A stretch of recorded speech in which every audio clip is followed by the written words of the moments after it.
music to me was a way out. Do you know what I'm saying? Like, it was a way to mean something in this world and a way to change my circumstances, really, you know.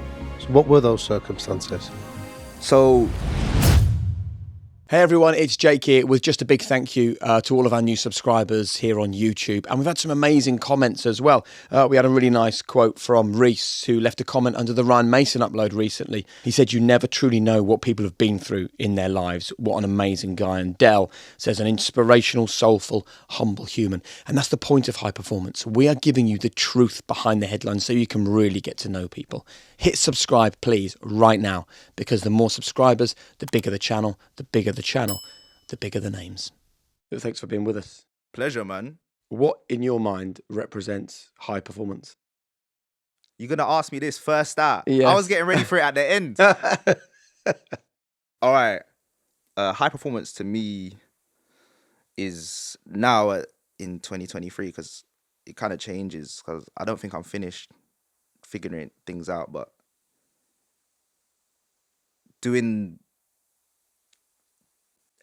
everything you have to my family and my career and the people around me,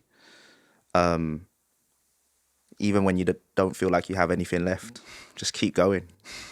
So let's talk about that then, because the first thing you say is high performance now represents something to me. So how different would that answer have been if I was talking to you and you were 18 years old? Oh, well, 18-year-old Jax Jones was similar, but I could be more selfish because I didn't have a family. So it was all about spending hours and sacrificing like a lot of different experiences that your normal 18-year-old should be having to chase something, a dream that everyone kind of didn't want you to have, really. What was the dream? I wanted to be a musician, but it kind of come from it wasn't, when people talk about being a musician, they say like, oh, do you know, I just fell in love with music, or they have a memory associated with it. Like, yeah, when my dad gave me this guitar, or I heard Bob Dylan and it just changed my life. Music to me was a way out. Do you know what I'm saying? Like, it was a way to mean something in this world and a way to change my circumstances, really, you know. So what were those circumstances? So when I was growing up, I have at the time, at 18 years old, I had quite a turbulent family relationship. So kind of your classic story. I didn't really know my dad early doors. And it was me and my mum for a few years. And then I had a stepdad. And the family structure was a kind of a gift and a curse. And that's kind of like the paradox that runs through my life. And at 18, you know, I was going to uni because I was academic. I was very academic. But at home every day was incredibly chaotic and turbulent between me and my stepdad, basically. And I was kind of like the butt of most of the problems in the house. And I had this idea that if I could get rich, if I could be successful, no one can touch you no more, man. Do you know what I'm saying? Yeah. And so like kind of the reason why I call it a gift and a curse is because it makes you just an absolute warrior, because it just buries this like desire so deep, so intertwined with your like sense of self. But at the same time, I remember when I got like later in life, when I was like, shit, I've kind of done it now. It kind of like, fuck, what was it all for? Do you know what I'm saying? So it's an interesting thing to look back on now, and it's sweet because I'm at the benefit where I can kind of look at it and with achieving certain things. But yeah, 18 was a mad time. We'll talk about reflecting in a minute, because you wrote this amazing manifesto, which we're going to talk about in detail where it came from and why you did it. But this energy from the sort of traumatic experiences as a young person is really interesting. I saw a quote the other day from someone saying people who've been through a trauma or had really deep challenges in their life, if they channel it in the right direction, can have an energy and a desire that people who've lived a simpler life just can never recreate. Do you understand that? Yes, I'm exploring that still.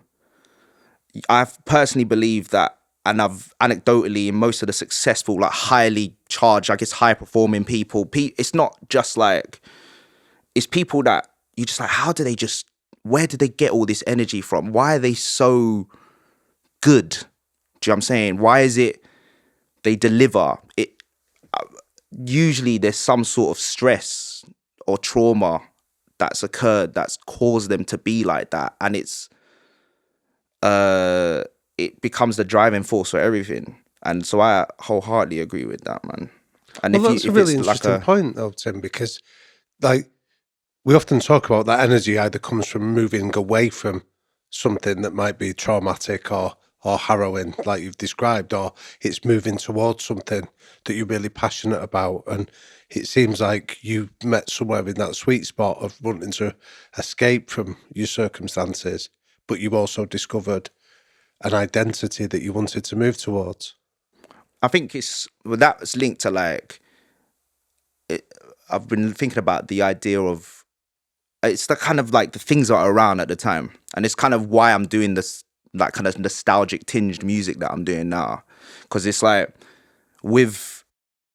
during the late 2000s, around 2005 onwards, so this sort of, I finished secondary school, going into uni and all that kind of stuff. This was the rise of the super producer.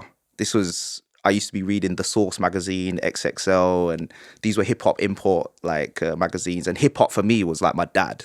Do you know what I mean? These were like men that you'd see looking like they've just won. Do you know what I'm saying? Yeah. And the music, like people like Jay-Z, or there was Pharrell from the Neptunes. And I remember, and it was around the time that people who made music, especially the producers, were the front of it. I remember the Neptunes had like, at one year, like 25 songs on the radio at like one time. And they had the world applauding them at the same time, whilst being able to kind of live their life to a certain extent. Do you know what I'm saying? And so to me, I was chasing that idea. And so whilst trying to run from everything else, because I've noticed like as I'm chasing these ideas, there's always this ghost behind me, like this dark shadow that's like trying to tell me all the usual things. No, you're not going to do that. Like, you're not good enough. You're shit. Do you know what I'm saying? Oh, you've upset that person. That person's going to hate you for the rest of your life. Do you know what I'm saying? Or, oh, you didn't deliver on that thing. So now you fucked it. Do you know what I mean? You never, but the wonderful thing about that shadow, which is why I call it a gift and a curse, is because it makes you go extra hard. So I'm never not prepared. I'm always thinking about how I'm coming across. I can read the room. Do you know what I'm saying? Like I'm because of my experiences growing up, my analysis of body language is so deep in me. I can like sense the temperature of a room. So in my job as a music producer, like I can work with people and get the best out of things and, you know, really build beautiful relationships very quickly. Yep. But at the same time, that same voice can rip them apart. Do you know what I'm saying? Because it will always drive me to whatever it thinks is my goal at that time. Ruthlessly. Do you know what I'm saying? And so it causes this quite like this effect where you burn hot and then you could just disappear, basically. I mean, there's so much to unpick in that on its own, but like, have you got a week? Yeah, bro. No, but we here. Well, I mean, one of the things that you spoke about there about being able to read the temperature of a room sort of takes me into the area of exploring the ghosts of our childhood that often rattle around our adult bodies. And I'm wondering, is your ability to read body language so acutely down to the fear of upsetting people in your own environment and making a mistake and the consequences of what could follow from that. That's exactly it. Like it through my teens.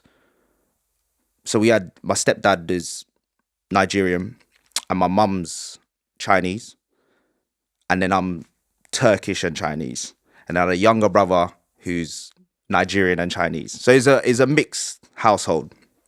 With that comes cultural differences, and also just stepdad things and all of that. But my stepdad was I want to make sure as well when I do these things that I don't talk bad on people, because I think when you're exploring your truths publicly, sometimes you can't take back something you said 10 years ago. So I only want to give you facts. Do you know what I'm saying? Yeah. So in the house, they used to argue, and it would be a lot. My stepdad, his feelings about situations would control what we did in the house. Do you know what I mean? So, and a lot of it would be between me and him. So perhaps I haven't done something to an optimum level for his, or could be the smallest thing. Do you know what I'm saying? Or he, you know, and it would create this cycle where he would just take it all out on me or my mum. Do you know what I'm saying?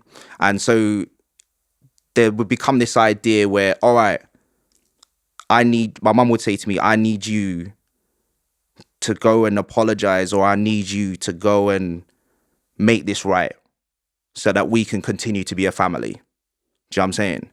And so it just seasons you. What age are you at this time? This was from 8 to it was still happening in my adult life, to be honest with you. But from 8 years old, we've all got down. kids. That is an incredible pressure, responsibility, and an emotional weight around the neck of an 8-year-old to say, this family is reliant upon you going and doing the right thing. When you've got two adults in the house who we all now know are the first ones that should turn around and go, let's solve this, not us, the 8-year-old, to solve the problem.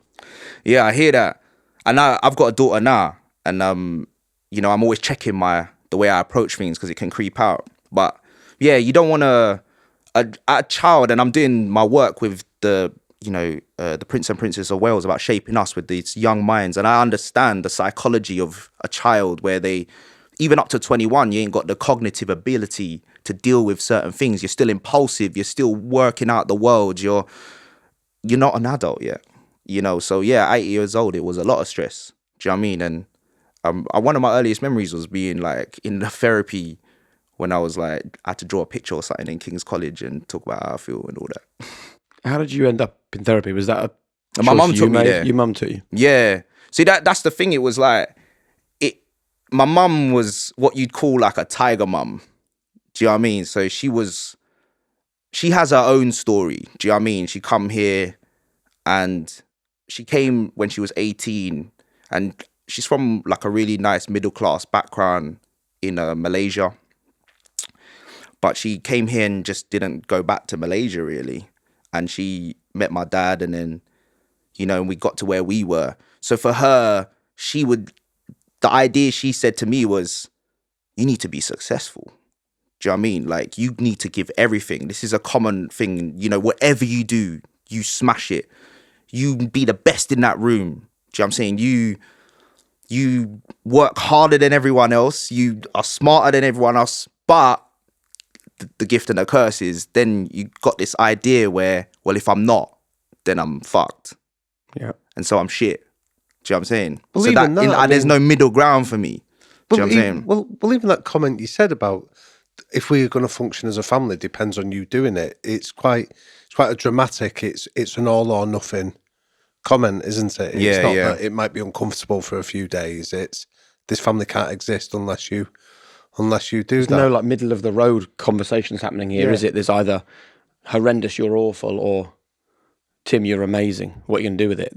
This is it. That's a challenge. Yeah. And that becomes the story of your life. Do you know what I'm saying? You look for, I look for that.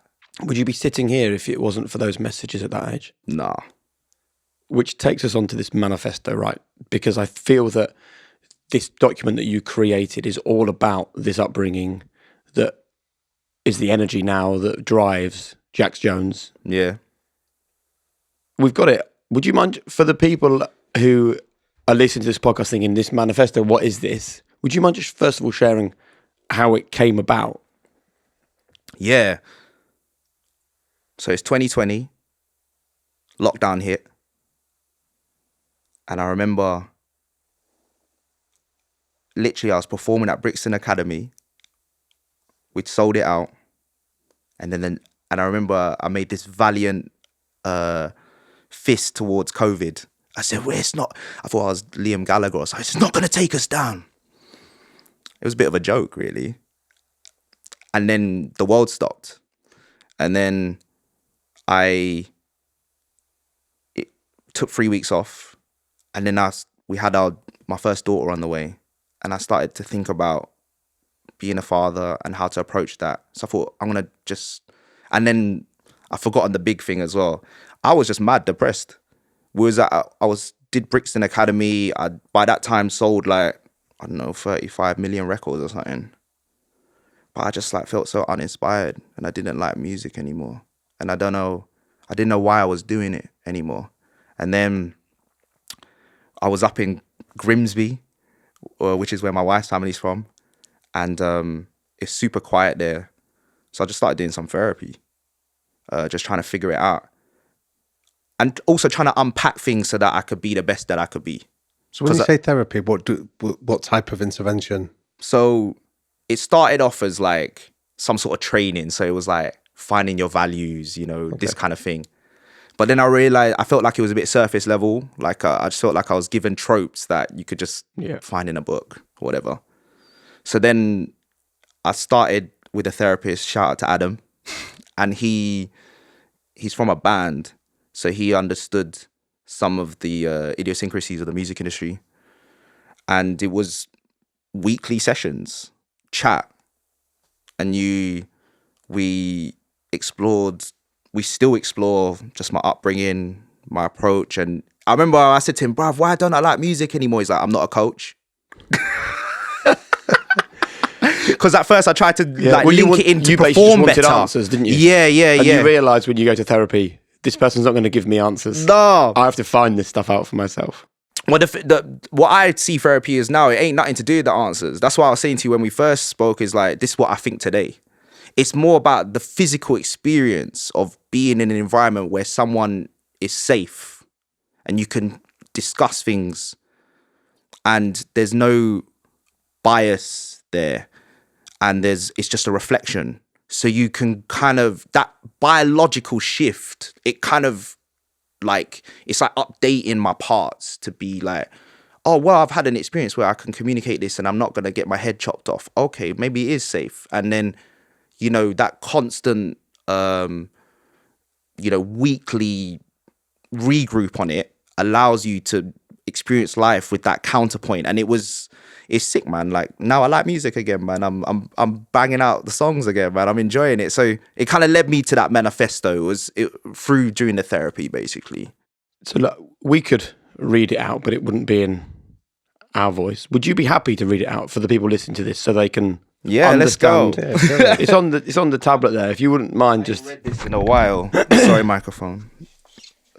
Is it okay? Oh wow! All right, cool. How does it feel doing this? Feels weird, man. I've extremely guarded, not in person as you can see, but I think I'm in guarded in my career because I think this idea of having to project perfectionism. So then in order to protect that, I don't say anything really. I don't want people to know what I'm really like because perhaps they won't like it. So it feels weird that I'm about to read this. Why did today. this go public then? I was desperately trying to give a bit more of myself away to almost say to myself that it's okay. Yeah. Do you know what I'm saying? And it's led me to this moment, so it must have been okay. Shall we read it? All right. The whole thing. Bruv. Dear friends, it's Jax /Timucin. I'm releasing a new song. It marks the end of the most transformative time of my life. From my debut single, I Got You, in 2013 to the Snacks album in 2019, I've connected with billions of people, built a beautiful music family around the world. The young Timucin could never have imagined that any of this success was possible because I was born at the bottom of the pile and abandoned multiple times. Music was the only way I could see to change my world for the better. And now you guys have made my dreams come to life. Thank you. But what the fuck do I do now? I felt an urge to give back to my fans, and I want my music to exist for a reason. So this past year, I did a lot of soul searching. I became a father and faced down my past demons. These are crazy times, and people are also rebuilding their lives around the world. We aren't out of this yet, but personally, when I broke through the other side of my darkness, I found joy. Happiness is rooted in the circumstance, but joy is unwavering. Next, I started asking, how do I put that feeling into music? And how can I put narrative into music that's supposed to just make you dance? So I listened to the music that made me who I am, and I remembered how it made me feel, the escapism, hope and freedom. Welcome to Deep Joy, brackets a new era. The tunes coming are shaped by joy, not trends, made for the good times and the bad. And real soon we'll play all this music together in a field somewhere as loud as we can and dance like our lives depend on it. Everyone is invited. This new song is called Feels, because this is how I feel right now. It's emotional reading that, bro. But it is. Oh, thank you. Yeah. How does it feel? What reading that? I feel slightly embarrassed. I feel slightly liberated. I feel like a part of me wants to box it in again. Yeah. I just feel. Yeah. But isn't this the power of therapy, the power of challenging situations, the power of success, the power of becoming a parent, the power of trusting people? Like everything that you've just read there, you're not reading 5, 10, 15, 20 years ago. Yeah, because you're being told at that point, don't be you. And if you are going to be you, you is either useless and no good, or you is amazing and wonderful. And actually what that is doing is saying, I am flawed, I struggle, I have bad times, I have good times. But I think the biggest thing that I get from hearing you read that is the optimism. Yeah. Is talking about this song Feels is how I'm feeling. You're talking about great times as they come, we're all going to dance in a field again together. Do you know what I mean? I am optimistic. I hear you. And I feel... It's funny, I feel good hearing you say that. I need you to say that for me to feel optimistic about it. The kind of...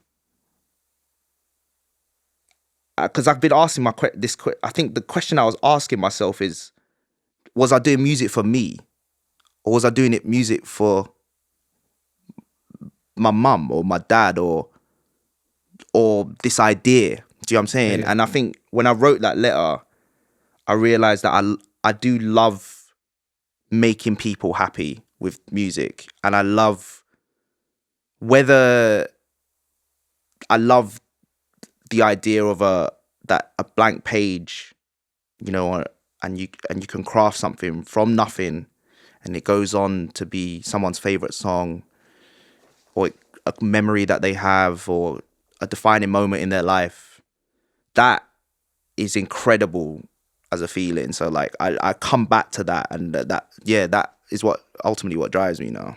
But you could almost be describing yourself there. Yeah. Coming from nothing, creating something from nothing. You know, this idea of being an important part of somebody's life.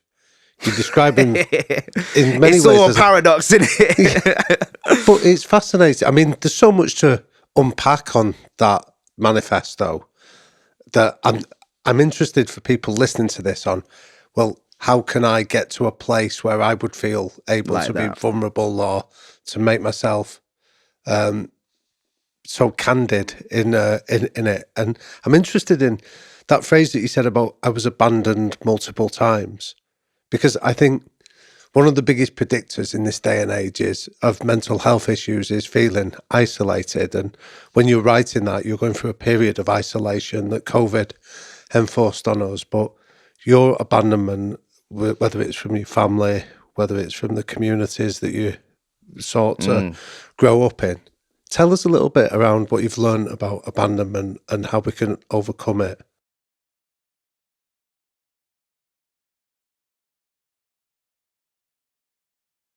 I think abandonment was important for me because it can be, you learn to self-sustain. I was literally talking about this the other week. My abandonment started, I guess you could argue, when my biological father dipped. And what age was that? 18 months. Like, apparently he took, he cheated on my mum.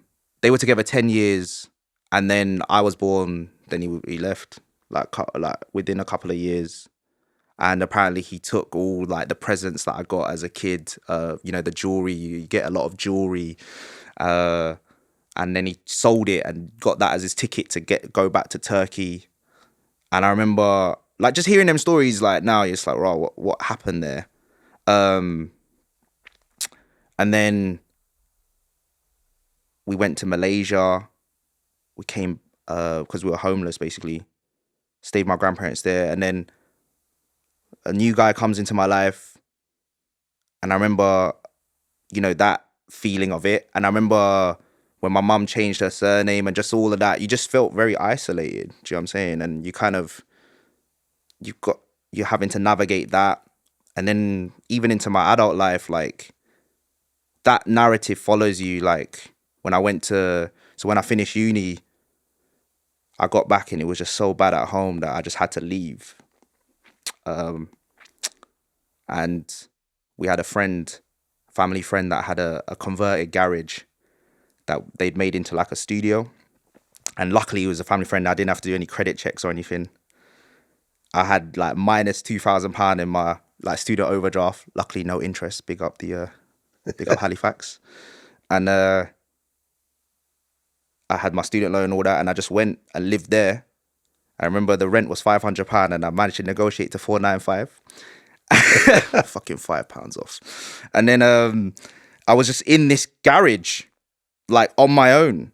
And I remember my mum, and I think I felt really betrayed that just no one stood up for me.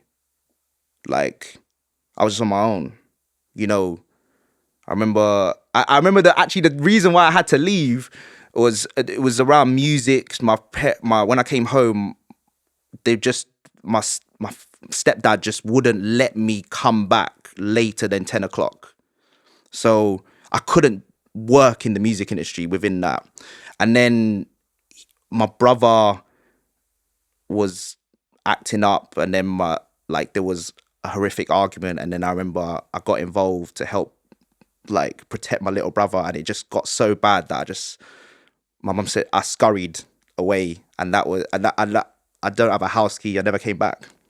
And so I'm in this garage, and my mum, it's just isolation, innit? Like you just feel abandoned.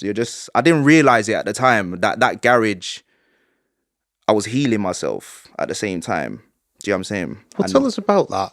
Like you're there in the garage, you're feeling betrayed, abandoned. These are all quite heavy feelings to have to process in your early 20s. But you obviously did, to be able to use it as a springboard to go on to the success you've enjoyed. So tell us what kind of processes you went through on that healing journey. So for me, I buried myself into my work, and I put all that energy of negativity into achieving what I needed to do. So it became my fuel. I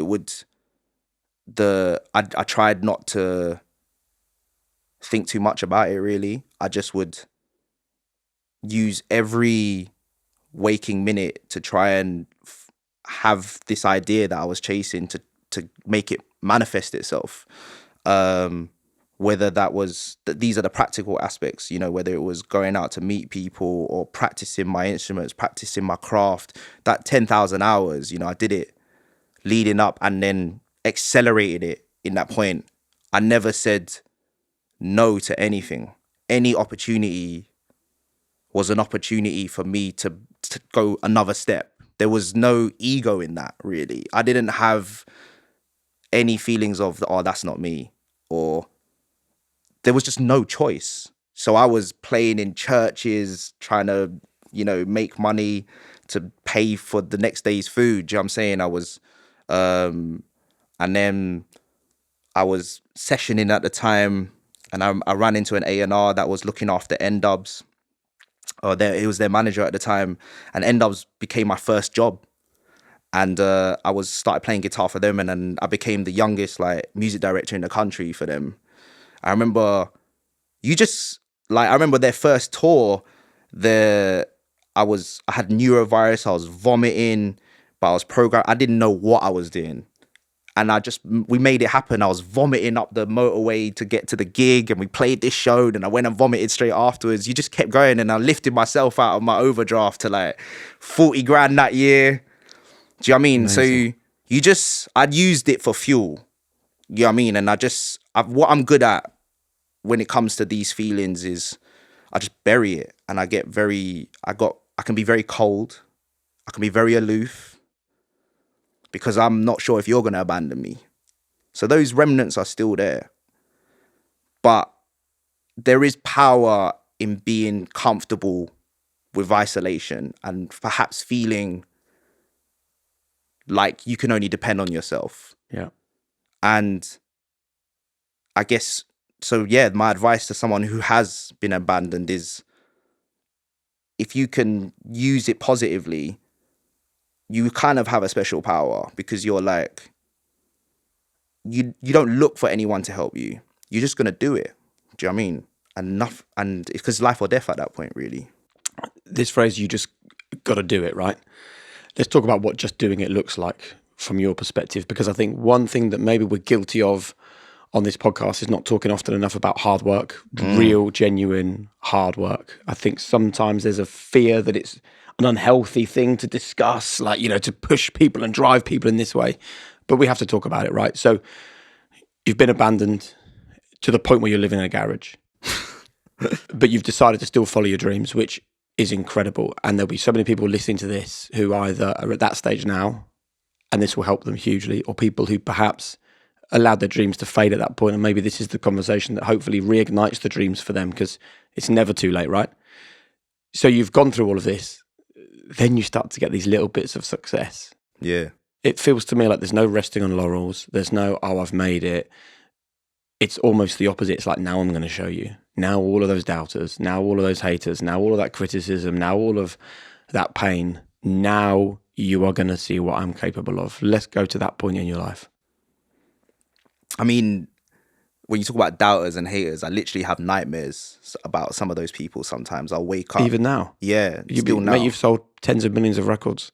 No, it still chases me. I told you, there's always that shadow around. It's less so now. I said to my wife, I think I'm in the happiest point of my life now. But I'm still trying to get myself to understand that.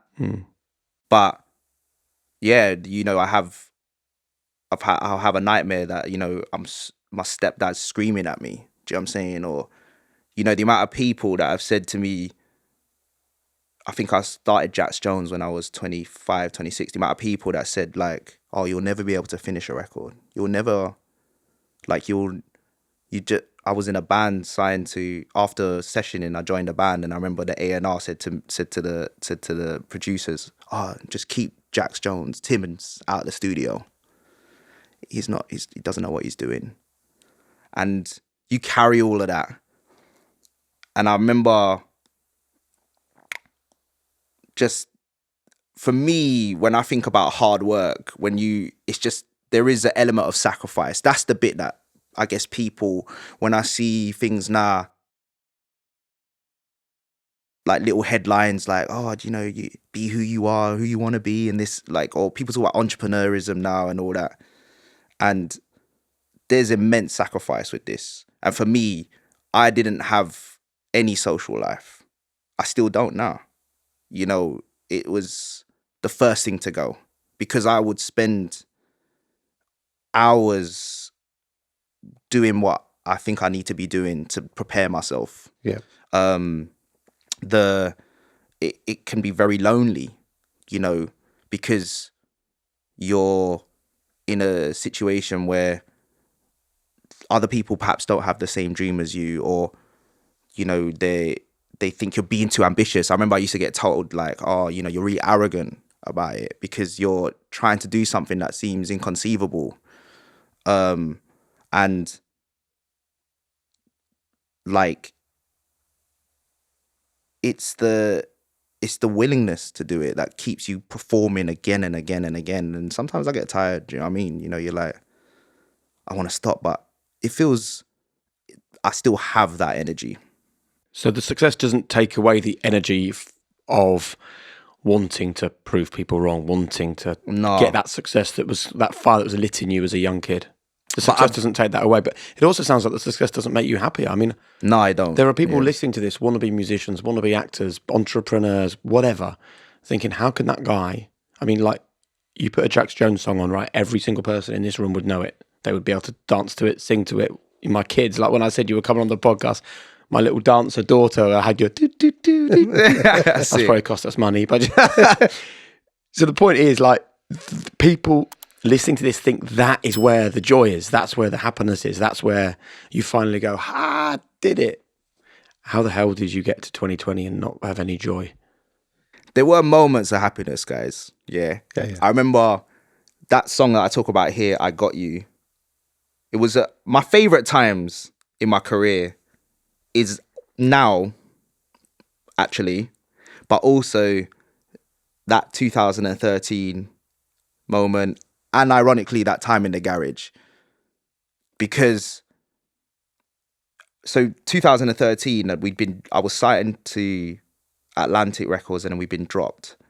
And this was because from sessioning I felt, okay, sessioning I still have to go to work to get paid. I'd never taken a day off or holiday ever, really, until I was like 27. My wife convinced me, basically. We've been together for 11 years, so she knows me. How did you guys meet?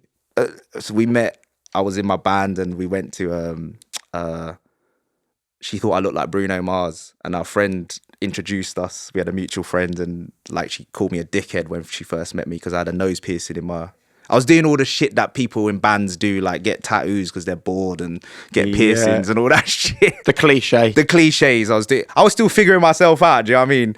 And then I remember she said I was so badly dressed as well. And then we went on 3 dates because I had this idea that we would, I could accelerate like the getting to know you process by going on 3 dates in one night. Go on, explain that. Yeah, well, I was like, well, it would feel like you've known each other your whole life, surely. So what did you do? Like go apart and then come meet again? No. So we just go to 3 different places. Oh, right. Do you know what I'm saying? Okay. Like, and then I remember, I just thought she was fascinating. I still do. She's one of the most secure people I've ever met in my life. So I like to watch her a lot to learn things. But I'm intrigued as to, like, you said that you often, like, you can be cold, you anticipate being rejected, you know, you find it hard to make friends. What did she do to get over those barriers that you put up?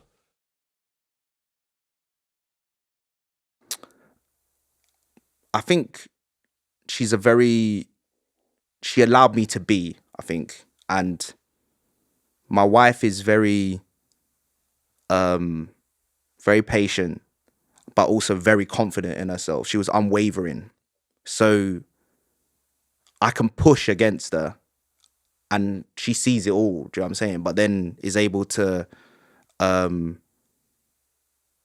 hold amongst that. And it just became very safe. When I think of my wife, it's so safe. And it's very, she comes from a very different background to me. So I can't believe I'm saying it. It's like Grimsby was almost exotic to me. Yeah. It's like, wow, she has a beautiful family. She's 30 people in their family in Grimsby, that small community kind of thing. And I just thought, this is amazing. And they all love each other. And they all work really hard on their relationships. And she herself is like a linchpin. We always say, like, if you're falling out with Deandra, then it must be you, because she's the bridge. She's like, she just will give it everything. And so it's just everything I never had, really. I love it when you say she just let me be me, because it's like, you know how your early upbringing was either giving you Yeah. over positive information or negative information. Is there a power, do you think, for people listening to this in just allowing people, you don't have to have an opinion about them. You can just let them be who they want to be. That's the ideal. Yeah. And I think within a family setup, there is a balance, because I've been thinking about this with my daughter. She's got a very different life to me. And so the only way I know is sacrifice and stress to get what you want. So how do I let her just be? Do you know what I mean? And I think there is power in you being comfortable with the you as you are and the people around you. But there's also power in knowing that you do have to offer value at points and step up to things. And it's that middle ground, not being so binary where your self-esteem is affected by such. I'm trying to do it where it comes from a place of love. Do you know what I'm saying? And so I think just being is cool, but also sometimes you got to be a bit greater than yourself. Then perhaps you didn't know you had to be, didn't know that you had it. So I still subscribe to a growth mindset. I still subscribe to the idea that I want to be better than who I was yesterday. But it comes from a place of not for you, it's for me. Do you know what I'm saying? Yeah. So, tell us a little bit more about your relationship, though, because you speak about a narrative and the journey that you're on in terms of your career, but it seems that it coincides with your relationship of finally finding a place where you could be you, where you could belong, where you could almost plug the gaps that you didn't have in your own childhood. Yeah, I mean, so we met, just as I said, I was getting dropped and I was trying to figure out what I was needed to do next. And her dad was pretty successful. And I remember I was telling her, I remember the first date we went on, I brought out a £50 note and I paid for our little smoothie with the little £50 note. I think I was trying to show off. And then she says, time. Yeah, that was all I had at the time, bro. She used to literally sit with me and tell me why I should give a shit about myself. You know what I'm saying? And we used to do 10 things to love about yourself. Do you know what I'm saying? And so we'd sit and she'd write me these letters for me to hold on to. I still keep them. I would reflect on them. And and I remember, so 2013, I Got You. When I made that song, it was about her, really. I sampled Whitney Houston, My Love Is Your Love, which I think is a beautiful song. And then I made it into this kind of Balearic house record. I made it on my birthday. The demo was called The Birthday Song. And I'd even sampled for the intro her cousins, her little young 9-year-old cousins singing me happy birthday. And it's in the record. It's like buried in there, yeah. And I played it to her. I remember she was in bed at the time, it was like early. I was like, listen to this. She goes, I love that. Like, it's beautiful. And that song ended up, and then I went to lunch, as you do on your birthday. And then that song ended up, getting Grammy nominated and Brit nominated. It was a #1 record. And I remember thinking, it was just a really pure moment. And I'd never done house music, really. That was like the second, third house record I'd made. I grew up on hip hop and R&B and predominantly black music, although like house is a black genre in its roots, but, dance music was very foreign to me in that respect. But I put all that soul into it. And those chapters define our life. Do you know what I mean? Like all the way. So when we got married in 2018, that was the song, that we first danced to, man.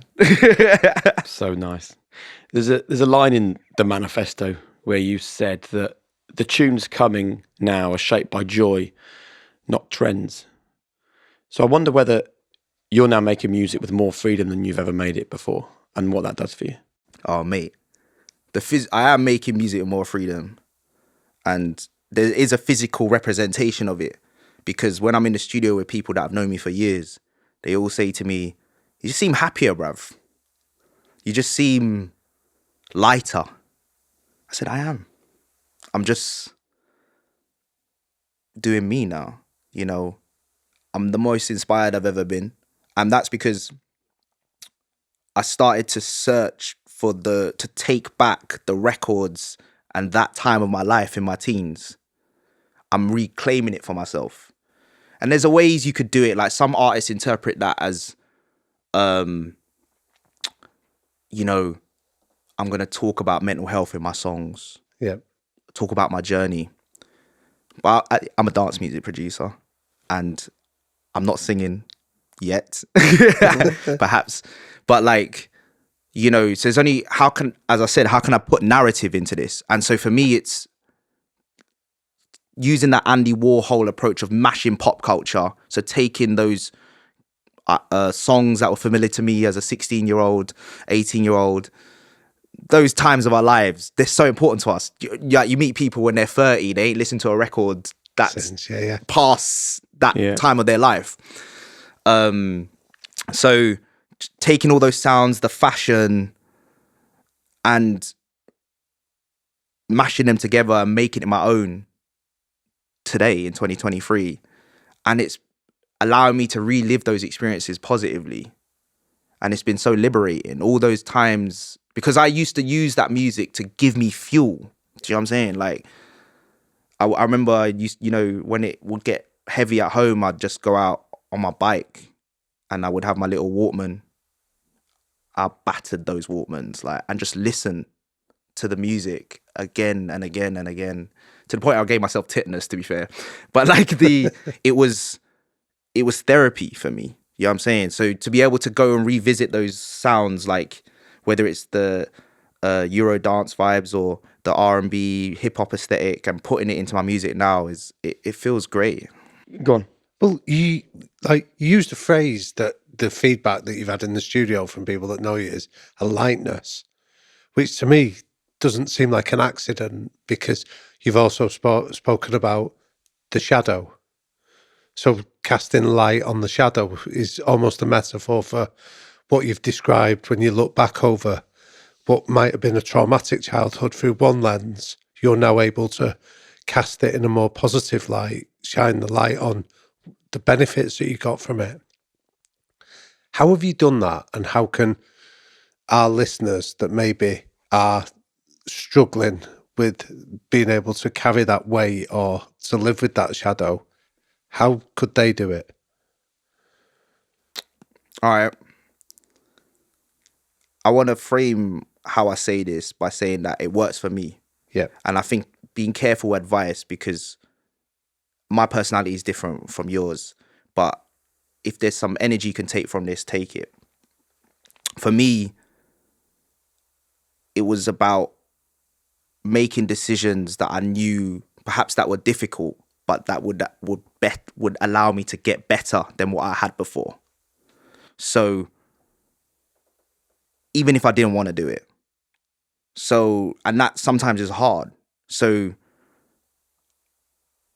it would be when I'm presented with a situation, it's like, oh, I don't know if I'm good enough to do that. I don't know if I can be in that room. I don't know if I feel like doing this today. But I know that if I do that, I'm going to get one step closer to an idea that I won't be in this situation no more. I turn up and I just do it. I still have it now, you know, where I'm traveling around the world and, you know, I'm finding less time to make music. So I'm shaping my life now where my team thought I was mad. I was like, I only want to do 25 shows this year. Make them important. But what moves the needle is making music. And that's how we speak to people. That is what gives us the most joy.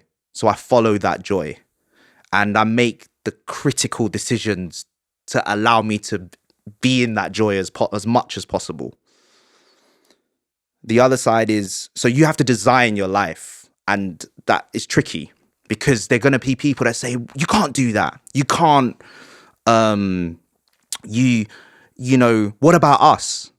You know, or like, you have to be so resolute in that respect. And obviously I'm not saying be so cruel, but you have to protect yourself in that respect. Follow the joy, and also know that it's a work in progress as well. And you kind of, to be compassionate to yourself at the same time while you're doing it. I think that's an important point, actually. You know, what we don't want to do is sit here and go, Tim had a really traumatic upbringing, but then lockdown came and he had an epiphany and now he's happy. Like, that's not real life, right? You know, the shadow's still there, the nightmares are there sometimes, and everything passes. You know, now things are great, but that doesn't mean they will always be great. But also it means that when they're not great, then they can be great again. They can be great. Look, like, it's all relative. You can kind of, what's meant to happen, in my opinion, when you get to a certain age is, it's meant to come together. You're meant to have, the idea is you build up these decisions, and then eventually you get to a point where, do you know what? It's actually, my life is working for me now. I'm not having to, I've got less negative people around me. I've got perhaps the people that I found triggering for me, I've drawn those boundaries and it's healthier, or I've had to move on from those situations. I'm doing it now with, okay, how much time do I want to spend doing work? How much time do I want to spend with my family? What does that look like? And believe me, even within that, in my little world, it's hard. Like, because when I'm spending time with my family, which is super important to me, because I want to be delivering on everything. I remember a Will Smith quote saying, people need to work as hard on their family as they do on their business. And if you did, you'd probably have a really good family life. Yeah. So I give it my all. I'm thinking about how I can be better. But that ghost sometimes is shouting at me when I'm hanging out with my kid. Do you know what I'm saying? Like, but what about all that work you got to do? What about all of this? So it's aggressive sometimes, man. And you kind of half in, half out. So it's hard. The challenge is still. But the reason why I say it's the happiest, because I've made some tough calls. And so the good outweighs the bad. And I resonate in that. Do you know what I mean? Okay. But you operate in an industry that is dominated by chart position and sales, right? Yeah. You will lose your job or you lose your deal if you aren't commercially successful, because that's the world. So where are you at now with that? You said in the manifesto, happiness is rooted in circumstance, joy is unwavering. Is joy still unwavering if the new Tim, the new Jax Jones, operating with freedom, finally telling the world the truth about his story, which, by the way, I wish you'd done it years ago because it would have been freeing for you, but I'm so pleased you have, because it is an incredible story. Thanks for giving me the platform, guys. Thank you for coming and talking to us. But where does the joy sit if the new you isn't as commercially as successful as the Tim who was driven by trauma? I hear that. It ain't happened yet. Do you think about it? Do you worry about it? I do, man. I do. If I lose that sense of identity that I have, will I fall apart? I can't give you that answer yet. I still think my best work is yet to come, because I'm removing where I drove my music to have perfection. That's a big part of my process, is trying to think of my music a bit like a whiskey that's been aged in a certain way, and everything, or a watch, like, this idea of everything works in a certain way. Everything in my music is there for a reason. And so I'd like to distill it to its simplest form. So that's why sometimes I get accused of being simple, but that's actually the joy that I take in making music. This idea of perfectionism. Now I'm interested in the idea of reducing that perfectionism, keeping the flaws in there, keeping the human element in there, and seeing what that feels like. Will that translate more or resonate more for me or with people? And the first foray into that was Where Did You Go, which came out last year. And at the time, no one was doing the Eurodance thing. No one was referencing. I think my references for that was Akon and like and then a period of music which sometimes, you know, dance chin strokers look down on. Do you know what I'm saying? Like the 90s Eurodance era. And like, you know, and it was the second biggest song on radio last year, you know, just behind Harry Styles. I do love that song as it was. Great record. You know, and so it was a real moment for me because I was like, do you know what? I can do my thing and it can be successful. Yeah. How far can I go with that? You know, so, but also now being a dad, when I held my daughter in my arms, it was the first time that I was living outside of myself. Yeah. I was like, wow, there's someone here that I have to give more than I'm getting. And it's like as selfless act as I can. Do you know what I'm saying? Yeah, yeah. And that has been really liberating for me because it was the first thing that I'm not serving myself. So for me, I guess I'll just do more dad and try and, you know, and probably perhaps say, do you know what? Yeah, it's cool, man. I'm not as successful as I used to be. Do you know what I'm saying? Can I ask a question that might sound a little bit daft and I don't know if it'll work, but I'll try it. That, like, if somebody listens to your early records and they were to put it on a scale and divide it, proportion it up into technical brilliance versus soul or feeling or emotion, versus if they looked at your latest record, would that dial have shifted in terms of the technical brilliance and the amount of you that you put into the record? And does that make a difference? Yeah, I think they will notice. I think they're just more parts of me in the music. So if you had to give it like a proportion, how much of you is in there versus how much of it is just technically brilliant? I would say now it's like, I would say it's 50-50 because you always need technical aspects to deliver a finished product, like anything that ultimately I'm trying to give you an experience here. So I want it to translate.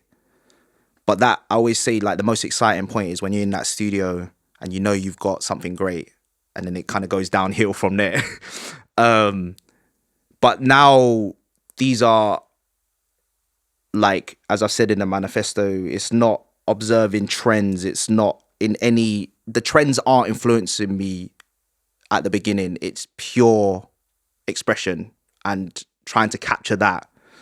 And I would say I'm at like 45-50% now. I want to get to like 70-80% and refine less. And at the beginning, around I Got You and You Don't Know Me, I would say I was at 60%. I was higher than I was now, and I'm still trying to get back to that. Right. Yeah.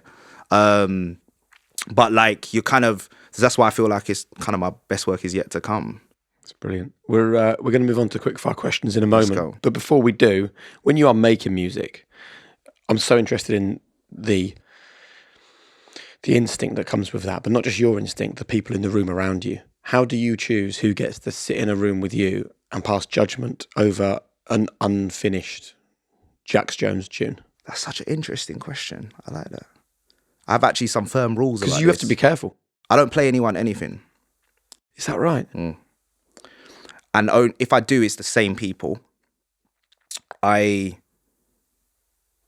think I actually also do not pass comment on people's music because I don't have all the answers. So who am I? I might not understand where you are.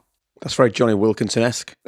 Big up Johnny, is it? When he came on the podcast, he's like, how can I have an opinion? He talked about being a pundit on rugby coverage on the telly. So how can I have an opinion? I don't know whether they're having a personal trauma or they've had a bad night's sleep or they've got financial issues, which means they have to make certain decisions or all the things that we've talked about here. You know, for years, people have looked at your music and passed judgment, right? With no understanding of the truth that you can now talk about, which in many ways is amazing for you because those judgments are then worthless because they don't know. They don't know, yeah. Which makes your judgment of others' work also worthless, right? Yeah, true. So let's have less opinion in this world. Less opinion. also art is subjective. It's, you don't, when is it finished? Do you know what I'm saying? And it's meant to just be capturing a moment in time. So there are things that can be objective, like, okay, that is wrong, what you've done there. Like, this is completely out of key, or like, something like, Yeah. but perhaps not artistically. But no, I personally only place things to a group of people, and now I play things less. I don't want anyone to influence what I want my outcome for the art to be. Because the thing is, the minute you say something to someone, you don't know that could just alter their whole journey. They could have been working on the greatest thing ever, but then because you said something and it just resonated in that way, they might change it, but not for the better. So I'm very careful with that. And I'm careful with how I approach people with my music. And you have to protect your art, man. Protect it. But isn't it important also to take criticism, feedback, to feel?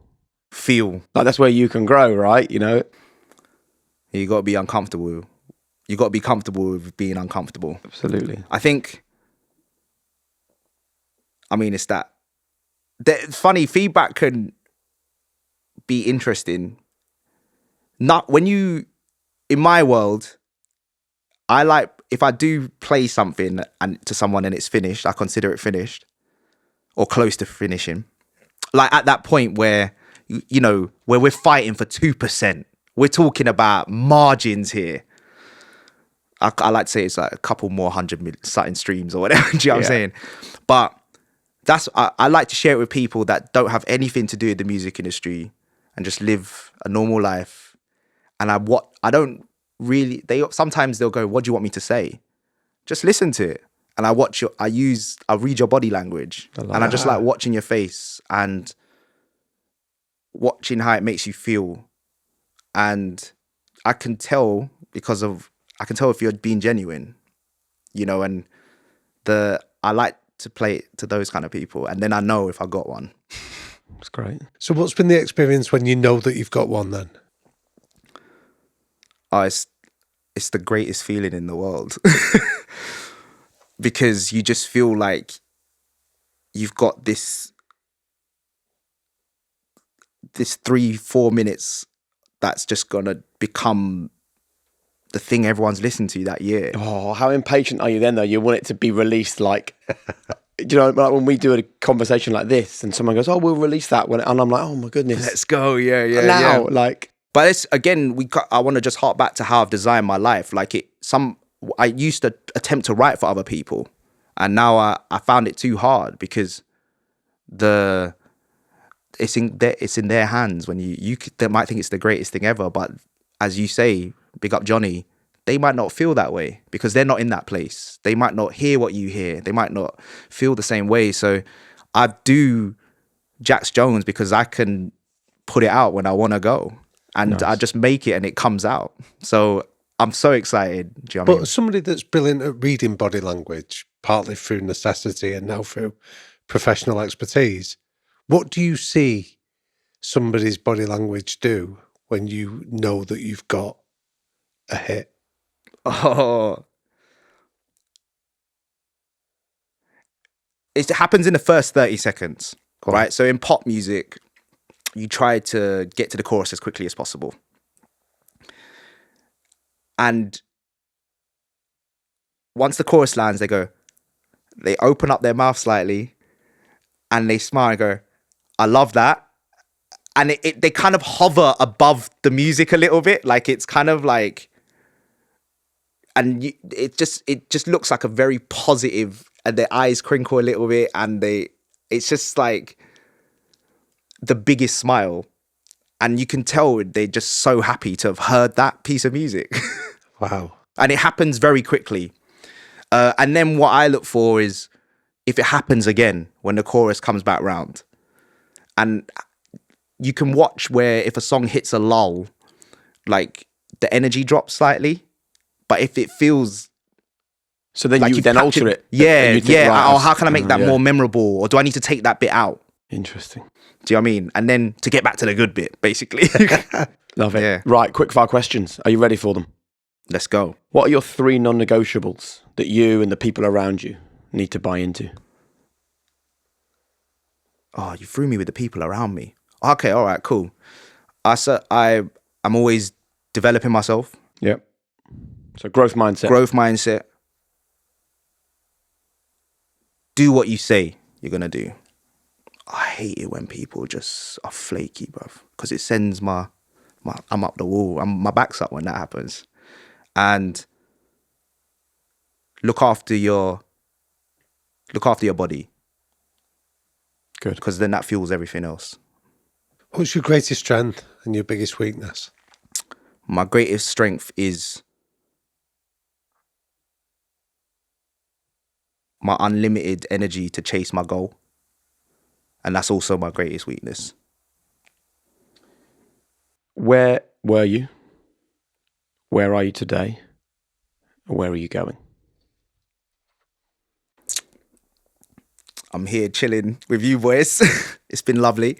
I'm right now, a dad, a music maker, and trying to be better at both of those things. And then in the future, I'm trying to be one of the greats. Say it. Yeah, come on. Say it. Okay, Yeah. was there a moment where you thought, do I say this? Do or I not? say it? Yeah, Why not? yeah. I'm trying to. Why yeah. don't you just say it? Because I think often saying it is a contract with yourself. It's a contract with people that listen to this podcast, with all the people around you. Because also, if they hear you say that, they're like, they don't then not turn up because they're like, I've heard Tim say he wants to be one of the greats. They then start questioning whether they are able to come on that journey with you. I think it's important, to lay the ground rules down for where you want to be. Like 5-10 years time, where would you, like, when you close your eyes and think, what do you think? What do you see? I imagine being at peace with my family around me, loads of massive hit records, and we're just taking a walk, man. I love that. You've had the success, but you're in the right place. What's the biggest misconception or thing that people get wrong about you? The biggest misconception is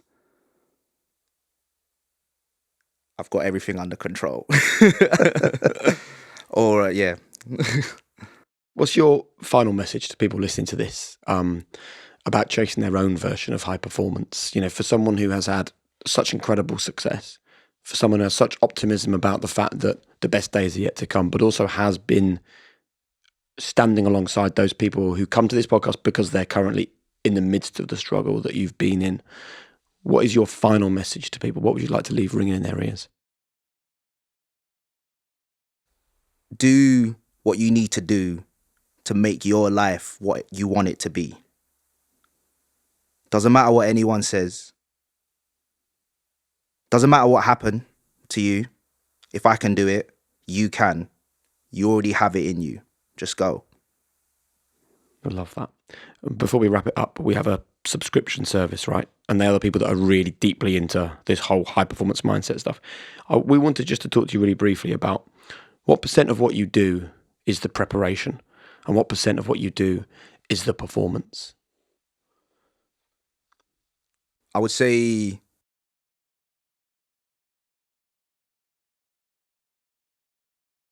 pretty much 100% of it is preparation for me. Then the performance just comes. That it just is. Because most people live a life where it's all about the performance. If you have a job in an office, or you're a teacher, or you're a police officer, it's just constant. It's constant performance. There is very little time for preparation for those people, isn't it? The performance, you enter into a flow state where you don't really have time to think, really. Yeah. You're just doing. So that's why the preparation for me is the most important, because that's where that time comes out naturally. Yep. And I remember I used to practice my guitar in the cold to try and get used to the feeling of being nervous. Oh, right. You know, or like at the moment I'm experimenting with my voice and this idea of, you know, it sounds weird if you're in another room. I'm just like got my headphones on and playing it back, listening to it back. But that I know that will arrive in a day where I'll perform at Wembley and I'll be singing to those people something. Yep. So if you're an everyday person, when you're on beat as a policeman or when you're in that classroom as a teacher, it's thinking about what you did that day or making sure you're prepared for that lesson, knowing in your mind where you need to get to by the end of that lesson. That's all done beforehand. And then the moment will be what it is. You can't change that as it goes. And that's the beauty of prep. So tell us then your top 3 tips for doing world-class preparation. You've had some dynamite sports people on this, man. I ain't had no coach tell me, no dietitian. So all I can tell you, for me, from a holistic level, Yep. I always I journal a lot now. And I read somewhere that journal was like a prayer that you write down and then you send it out and then it gets answered. But I use it as a tool to reflect on things that I need to, you know, make adjustments for. So whether I've written a song that day or some interaction, and then I journal about it, and then I allow myself to see what it is that I'm feeling or thinking about it, and that gives me something to bounce off of. How else do I prepare is I think about the outcomes for a situation that I'm preparing for. So for me, when I'm going into a session to write a song with someone, I've been in high pressure situations, you know, like the biggest songwriters in the world or an artist that I really love. I immerse myself into that scenario. I imagine it a lot. And I also will make a playlist of music that I need to be referencing, to be thinking about. I'll then be thinking about the chords that I want to be using, the programming, some ideas prior to it. Having all of those bases covered, what tools do I need to have to put me in this situation where I'm going to deliver? That's all part of my prep, man. And then on the day, I just try to do a bit of exercise so that it just rid me of my demons before I walk in. So I'm a blank slate. And then just try to trust in the process as you do it and in the moment when you're doing it. And then I've learned, even when it doesn't work out, if you keep doing that process, whatever it is you do to prepare, it will work out the way it was supposed to. Because I've had some situations like, shit, how am I going to come back from that? I had one last year. I remember someone said to me, what is it that you can do? What is it that could happen in a year's time that will make you grateful for this shit that just happened? I love that. It's cool, right? I like that a lot, yeah. And it links to this other idea of like, what's like, my big shout out to my father-in-law. He loves this one. What's like the cave that you're the most scared of entering usually is the one with the most treasure. And usually some crazy circumstances can unlock that type of thinking. So if you, again, apply the same thing, prepare to go into that cave, go to do that thing that you're most scared of to make this situation, you're grateful for it. And if you keep repeating that, you will get to where you're trying to get to, man. Love that. Brilliant. Listen, can I just say thank you so much for coming on here and choosing this platform to share so much with us. And part of me has this kind of feeling like I wish you'd gone and done this work so many years ago, because you could have been free for so long. But then I also, at the same time, I think things happen at the right time for people, right? If they just, as you say, you trust in the process and allow yourself to grow and develop. And this was obviously the right time for growth to happen for you. And, you know, a guy to take all that trauma from his childhood and a global pandemic, combine the two to manage to create a positive outcome. It's like you must almost feel bulletproof from what else the world can throw at you, because you know, to see that growth is humbling, man, and I really appreciate your I time. appreciate it. It means a lot coming from you guys, man. Thanks, Thank you so I'm much. excited for what's to come next. Let's go, man. Great. Amazing. Thank you. I appreciate that, guys. Hey guys, it's Jake here. Listen, before you go, please do me just one favour.